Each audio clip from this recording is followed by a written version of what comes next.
Right. Welcome back, everyone, for another deep dive. This time, we're digging into something I think a lot of us have probably experienced in some way. Hypernormalization, but Yeah. specifically how it plays out in, well, how about we just call them what they are, toxic workplaces.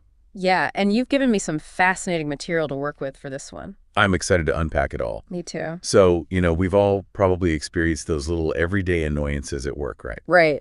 But what we're looking at today is how those things can sometimes be a sign of a much bigger kind of a systemic issue. Yeah, it's like I don't know if you've ever seen Yeah, that documentary Hypernormalization I have. by Adam Curtis. Absolutely, yeah. It's I think it was based on this idea of hypernormalization from Alexei Yurchak. Okay, so it goes way back. It does, it does.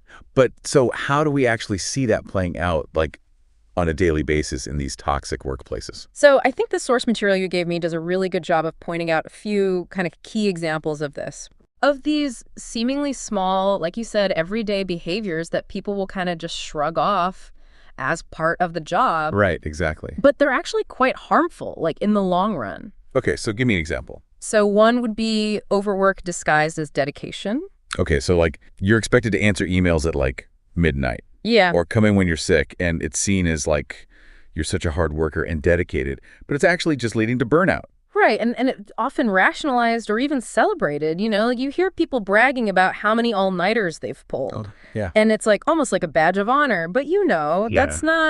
it's not sustainable in the long run. It's great. It's like you're being conditioned to think that burning yourself out is the only way to succeed. Exactly. So what else? What other kind of signs should we be looking out for? So your source material also talks about Yeah. micromanagement being framed as like having high standards. Okay, so like that boss that's constantly looking over your shoulder, criticizing everything you do.